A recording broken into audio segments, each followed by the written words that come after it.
I don't want to be anything other than what I've been trying to be lately.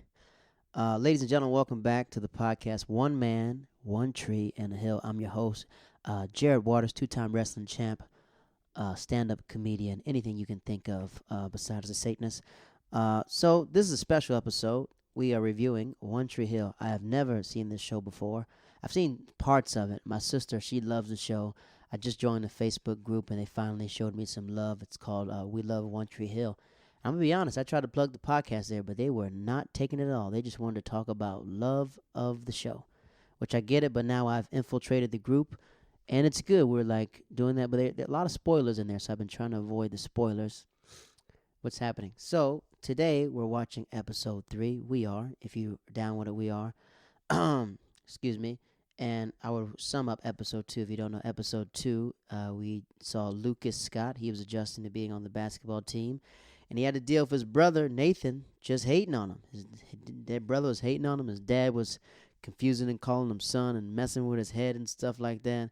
Then we look into Luca's mom, and then Keith, which is Dan's brother. Just a lot of drama in this show. Lot of early day drama for a show like this. But I like it. I like what's going on right now. So right now we're going to tune in to episode 3, and we're going to view episode 3. So hopefully you guys stick around.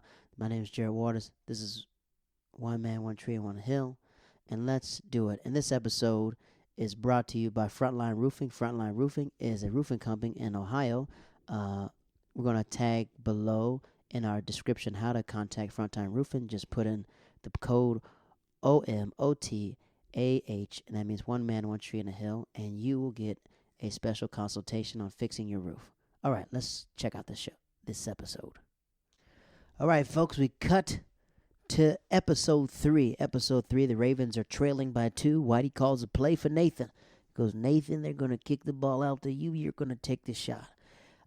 So they let him know this team is undefeated. So far the Ravens are undefeated.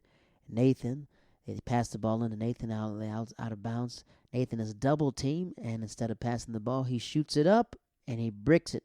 With 4 seconds left, they catch the rebound. They kick it out to Lucas Scott, which is his half brother, for 3.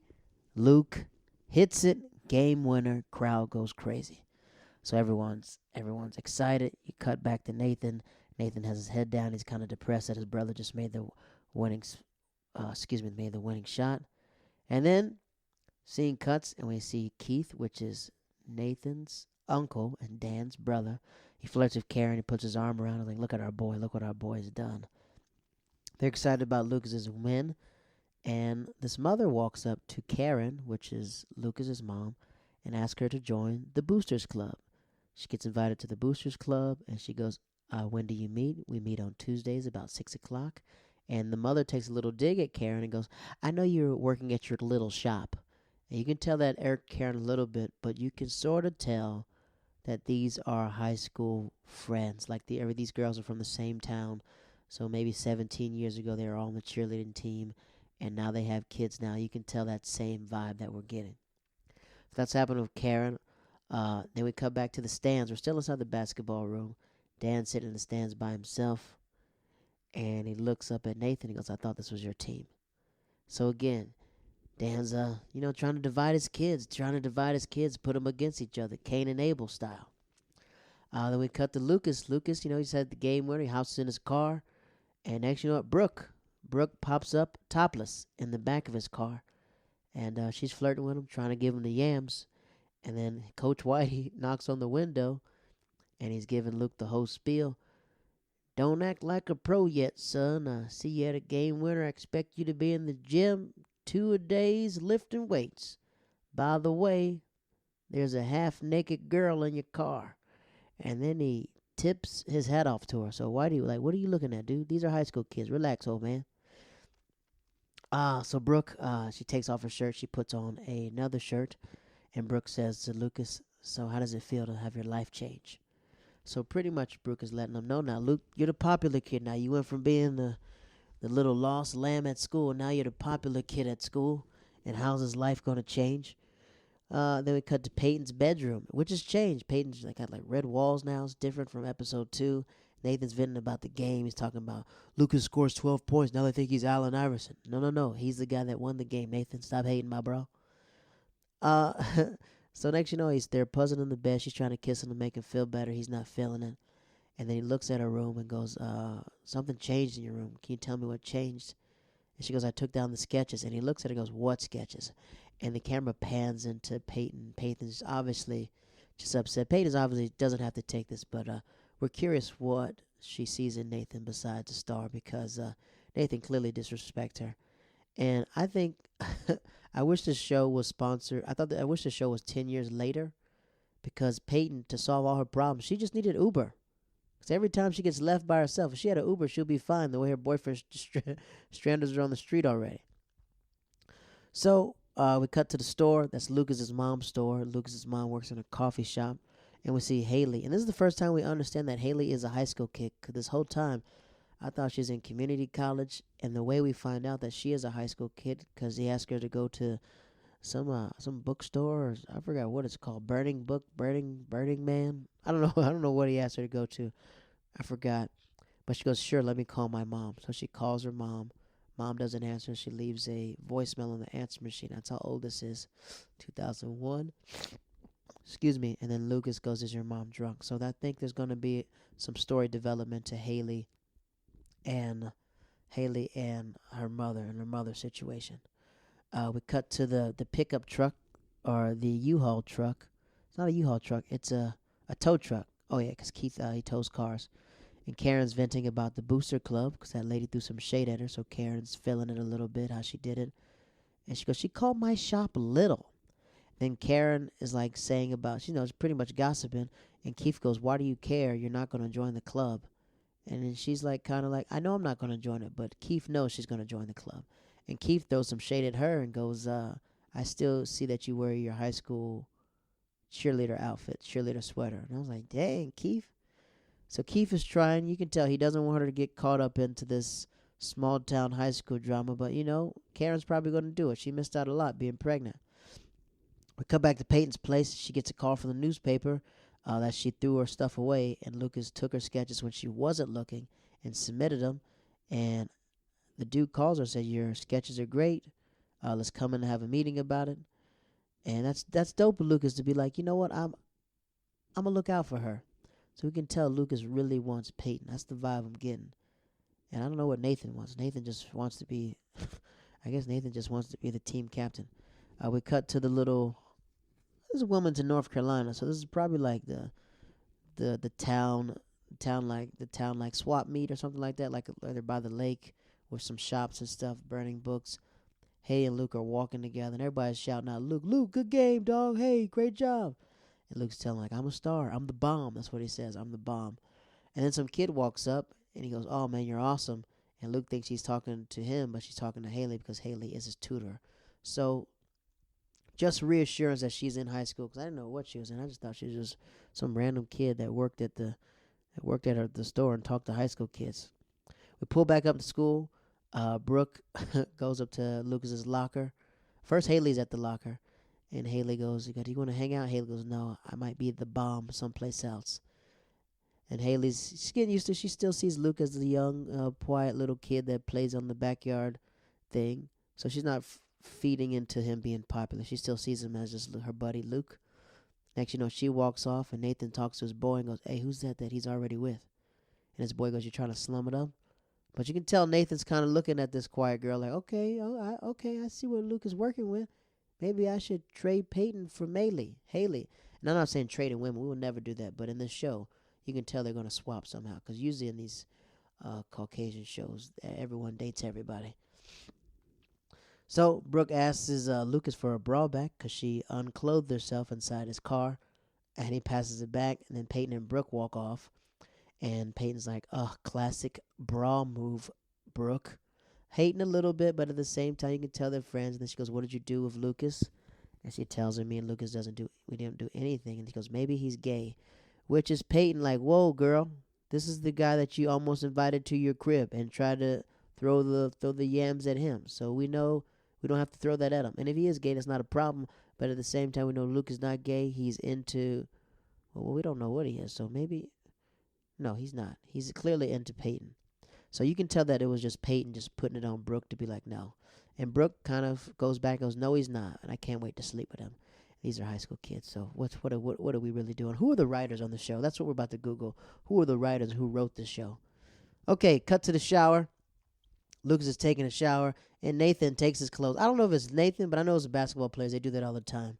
Lucas has to come out holding two basketballs around, covering his genitalia, and he looks like Dennis Rodman from Dennis Rodman's books.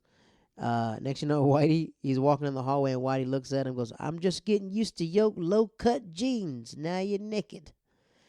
Cut to Keith's shop. Keith and Luke are chopping it up about high school. He's telling him how I got naked girls popping up in my car. I'm the man around school. Keith is telling him to live it up. Then we cut to basketball practice. And this is where it gets real. Whitey moves Nathan to small forward. He was a shooting guard and moves him to small forward, which I don't see the problem. Small forward is just like it's LeBron's position. You can play anywhere you want. Lucas gets pissed, and Whitey goes, that's funny, because I'm the coach. I didn't know why you're talking. I'm going to call you small forward. You got that? Small forward? It's pretty much F with Nathan. And he cut back to Nathan's house. His daddy Dan's drinking on the couch, saying all the plans we made, and you're just letting this kid take your dream. And Nathan checks his dad and goes, these are all the plans you made, not me. And then Dan, we finally get a peek into his life that Dan's not happy. And Dan's pretty much says how he's miserable. He said, I don't want you to make the mistakes I made in my life. And he goes, you don't want to work a 9 to 5 when you know you could have had a better life. And I feel Dan on that, man. I feel you. Shoot, I'm going through that right now. You don't want to work a 9 to 5. You know what I mean? You want to live your dreams. So I feel Nathan.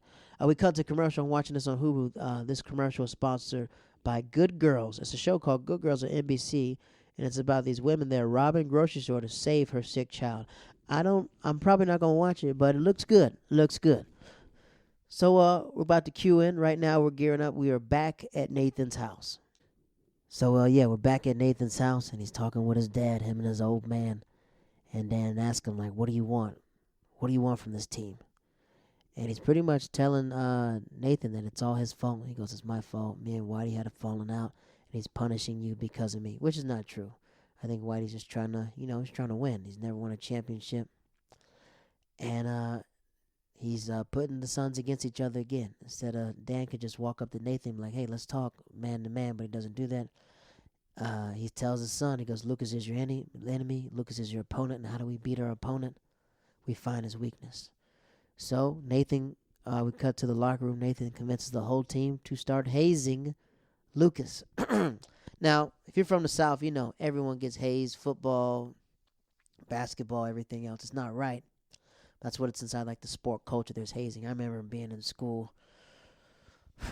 My freshman year, the seniors would come and try to put us in the car and chase us home, beat us up. I think there was one time we had to do 2-a-day drills with the football team. Boy, Mike Wright straight trucked me. Now, thinking about it now, I think if I was doing that, I would have just went after his legs. But yeah, they straight tucked me. Had to go through those hazing days. So Nathan convinces the team to haze him. First, they wet his clothes, they wet his locker, and like all of his clothes are wet. And there goes our boy Jake Jalowski, and he gives him an extra pair of clothes, and he tells him, he goes, "Man, you just got to push through it. We all went through it, so they all pretty much got hazed." They're telling him you can't skip the hazing process. And they go to the basketball court, and they ask him what happens if Lucas can handle the hazing, and Nathan goes, "I got a backup idea." And then we cut to him and Haley. So I think Nathan's backup idea is like, I'm going to get Haley. Excuse me. Haley seems like a good girl, She works at the shop, comes from a big family. So he walks up to Haley and goes, "Hey, I'm trying to get tutored." And she goes, "No, not at all." He goes, "Why?" Because you're mean to my friend. And he goes, "Well, I need to be tutored." And he's like, "No, no, no, no, I can't do that." And I guess his plan is to get with Haley. And you can sort of tell that Haley's like, "I'm pro Lucas. I'm not down with the other stuff." That's what her plan is. So we cut back to Peyton's job interview. And I thought the dude on the phone was a black dude. I didn't want to put it out there, but it is a black dude now. Black dude with this Corbin blue Jerry curl hair. And he pretty much asked her, like, where does she study at? And she goes, "I'm a high school kid." And he goes, "You're young, but can you meet deadlines?" So she goes, "Yeah, give me a deadline. I'll do it." And he tells her that your stuff is good. He just wants you to make the high school characters a lot more happy. She goes, "What, like a cheerleader?" He goes, "Yeah, like a cheerleader." And she's like, So you can tell Peyton doesn't want to be a cheerleader. She's like a depressed artist. She's just going through the motions cheerleading. We cut back to school, and Brooke, she's throwing the platypus at Luke again. She's at school. She's doing that little, I forgot what those things are called, where you fold it back and forth. She asks him what's his favorite number, what's his favorite sex position. This is a lot for a kid show. And then she asked him what's his favorite color. Then while she's doing that, the teacher slams on her desk, and then he gives Nathan a F because he got an F on his grade again. So Nathan probably is not that bright. Nathan's not that bright. He has an F on his work, he has an F on his assignment, and he takes it to Haley, and he goes, "Look, like I got an F. I need you to help me." And Haley again is like, "Nah, I can't help you. Like Luke is my guy. I can't." Ba ba ba ba ba. That's New Yorkers. Boom boom boom boom. She goes, "I can't do it." Then we cut to girls' night or girls' day. Brooke and Haley Brooke is getting waxed and Haley is being there. And Peyton checks Brooke about Luke again. She goes, "Why are you so persistent about Luke?" And she goes, do you want Lucas? Are you jealous? Do you really want Lucas?" Then Peyton goes, "No, I have Nathan." And Brooke goes, "I don't know. Maybe I want a boyfriend. Maybe I want what you and Nathan have, just without the arguing." And I was like, whoa. Shots fired. Shots fired. We cut back to the booster club. So Karen walks into the booster club. She comes in at 6. Sherry, that's the girl's name who invited her, excuse me. She said it started at 6, but it really started at 5. So when she gets in there, she looks embarrassed because she came in late. So Karen obviously knows the setup. And Karen has grown past high school, so she's over the BS.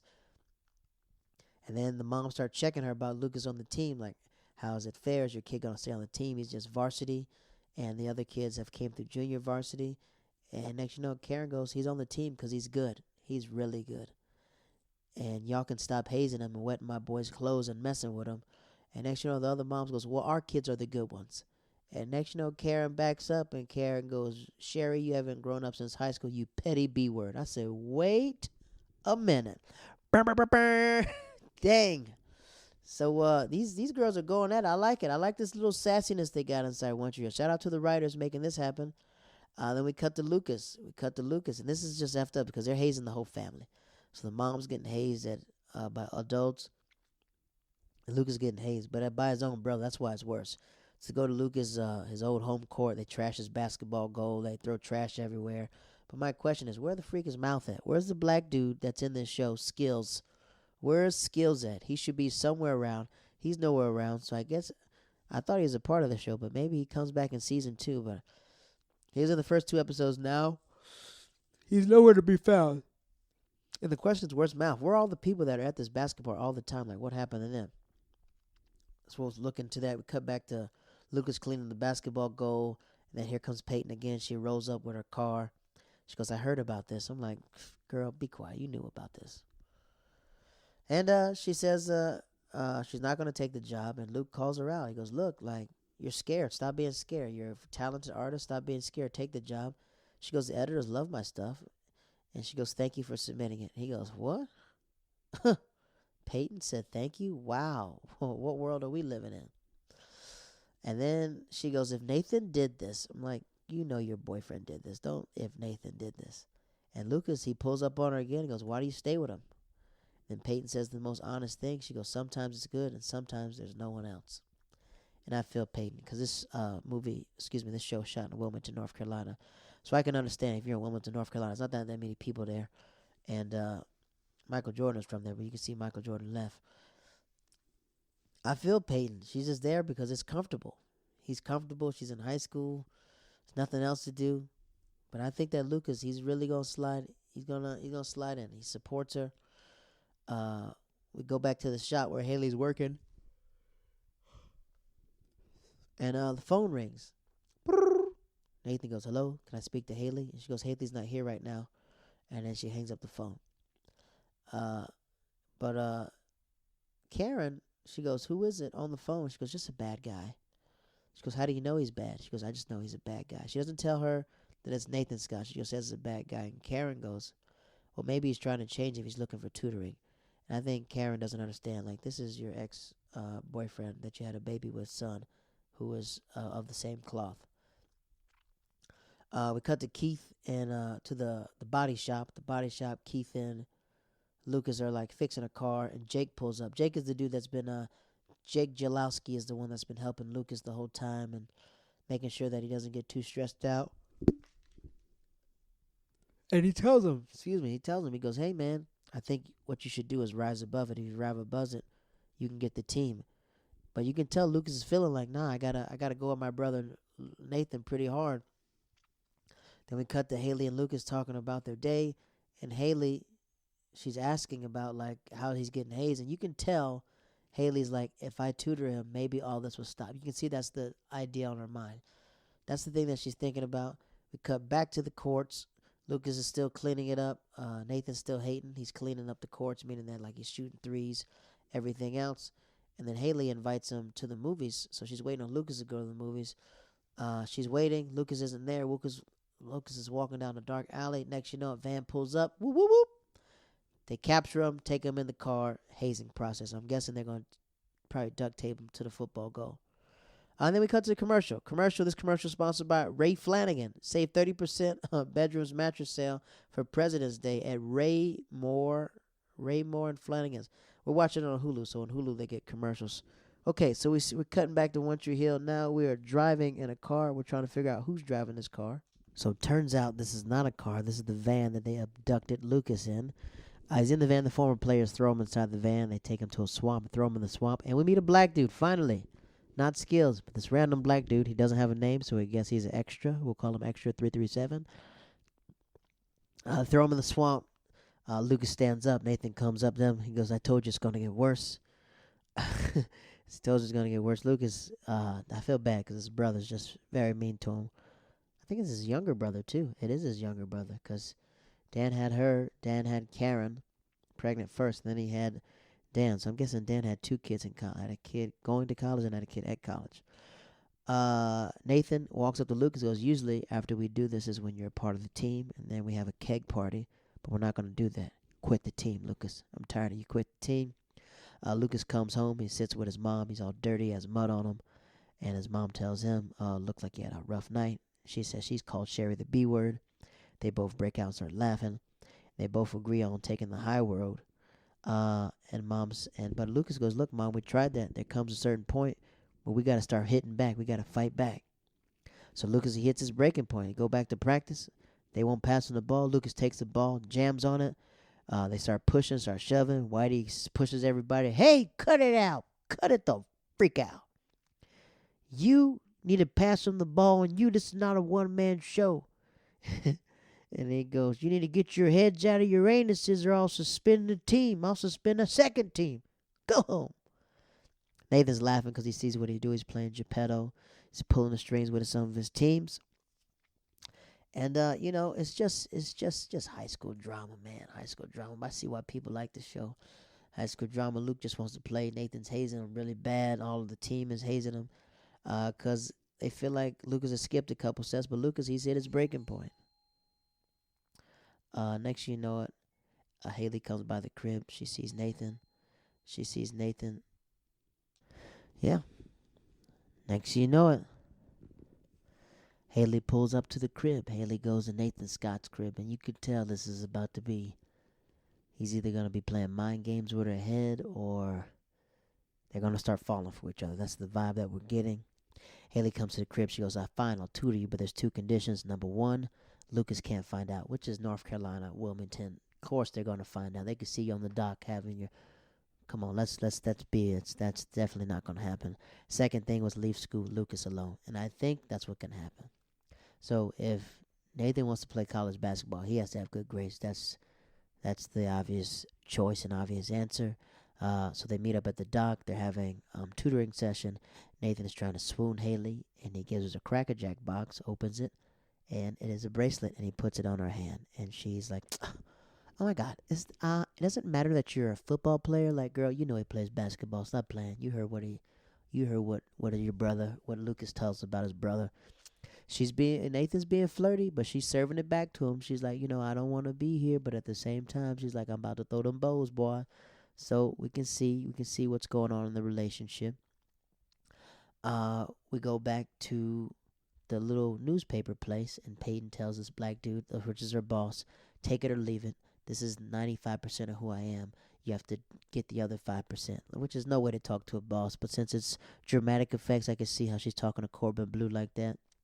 So the boss goes, okay, what if we leave it? And she goes, oh, I guess you won't see the other 5%. We go back to the town. This is pretty much the closing scene of episode 3. They're burning a boat. So you're taking gifts that you need to start back over. So you're burning things. And Karen, Lucas's mom, she burns her cheerleading skirt. Just to get rid of all the dead memories. So she puts it inside the boat. Everyone else put it inside the boat. And next you know, Whitey's giving a speech. I don't know, about being Humpty Dumpty, I guess. And then Karen walks up to Sherry and apologizes and introduces her son to her. So she's taking the bigger. They're all taking the high road. Brooke pulls up on Lucas at this boat party, at the boat burning. And she's being flirty, promiscuous, throwing the platter pie again at him. And Lucas says, you know, Brooke, you don't have to do less. You don't have to act this way. And she goes, I know. She goes, but you're the first guy that ever told me that. So I think it's cute that you keep trying to resist me. Lana, she's very forward. Brooke is very forward for a high school girl. Then we go to the docks. Haley's sitting alone with Nathan's bracelet. So like I said, you can definitely see that her and Nathan are going to somewhere either get together or just piss Lucas off. And pretty much Haley, she's sitting down. Lucas asks her, hey, bracelet, nice bracelet. She goes, oh, okay. And then he goes, where were you at this morning? She goes, I was tutoring someone I know. And she goes, no, which is a lie, because we all know that Nathan Scott and Lucas Scott, the whole town knows about the Scott brothers. So she lies to Lucas, which is probably going to blow up in her face. I'm going to say episode 9 or 10. Something's going to happen. It's North Carolina. It's not hard to spot people out, especially in Wilmington. Then at the end of the scene, Jeff, which is a black dude, Corbin Blue, he leaves Peyton a voicemail. And he said, we're gonna run your sketch that you made. So that's it. Executive producers Michael Tollin, Brian Robbins, and Joe Davola. And this episode was brought to you by Geico Suico's Return of the Savings. Visiting the saving keeps on going. And I'm watching this through Hulu, so all these commercials are by Hulu. So we're going to check back in on Nathan and Lucas and see what's going on. The Hazens getting to Lucas, but Lucas has decided to take the high road. So this is One Man and One Trail reviewing One Tree Hill, Season 1, Episode 3. Catch you next week. Peace up. A-Town down.